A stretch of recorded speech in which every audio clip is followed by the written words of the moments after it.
Have you ever heard the story of a girl no bigger than your thumb? Let's dive into the magical world of Thumbelina. Once, a kind woman wished for a tiny daughter. A fairy gave her a special barley seed. She planted it, and a beautiful tulip grew. When its petals opened, there she was, a lovely little girl, as small as a thumb. The woman named her Thumbelina and made her a cozy bed in a nutshell. But one night, a big, warty toad hopped in through the window. He thought Thumbelina would be the perfect bride for his son. He snatched her away and put her on a lily pad in a wide river so she couldn't escape. Poor Thumbelina felt so scared and alone, and she started to cry. Some friendly little fish saw her tears and felt sorry for her.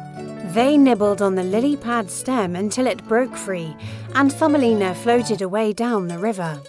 A beautiful white butterfly came to help, tying its silk thread to her leafy boat to pull it faster.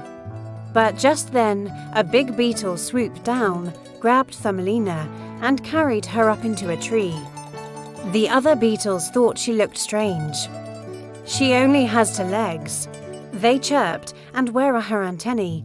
Feeling embarrassed, the beetle left her all alone in the big forest. Thumbelina survived the summer and autumn by herself, drinking dew from leaves and eating sweet nectar from flowers. But then a cold, harsh winter came, shivering and hungry. She stumbled upon a small hole. It was the home of a kind field mouse. The mouse let her stay, but in return, Thumbelina had to tell stories every single night. The field mouse's neighbor was a rich, blind mole who lived underground and couldn't stand the sun. He often visited and fell in love with Thumbelina's beautiful singing voice. The field mouse thought it was a great idea. "Marry the mole," she said. "You'll be rich and comfortable forever." Thumbelina didn't want to marry the mole and live in darkness, but she was too afraid to say no.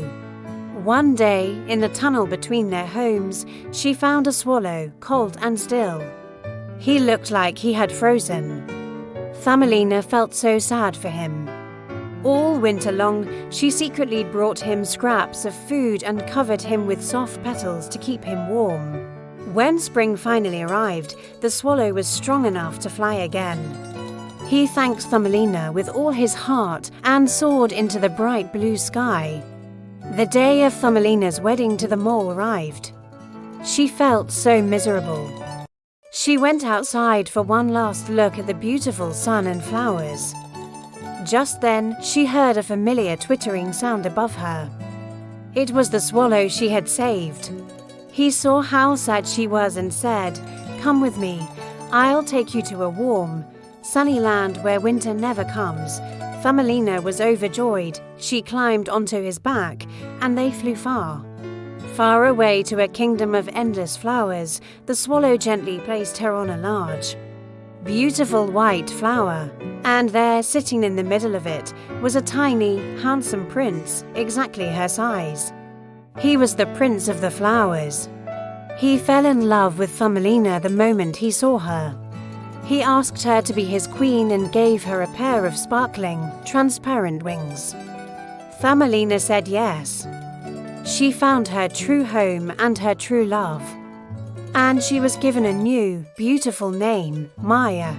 So, you see, even though she was small, Thumbelina's kindness and courage led her to a world of happiness. Always remember to be kind, and never be afraid to follow your heart. Thanks for listening to this wonderful story with me. Don't forget to like and subscribe for more magical tales. See you next time.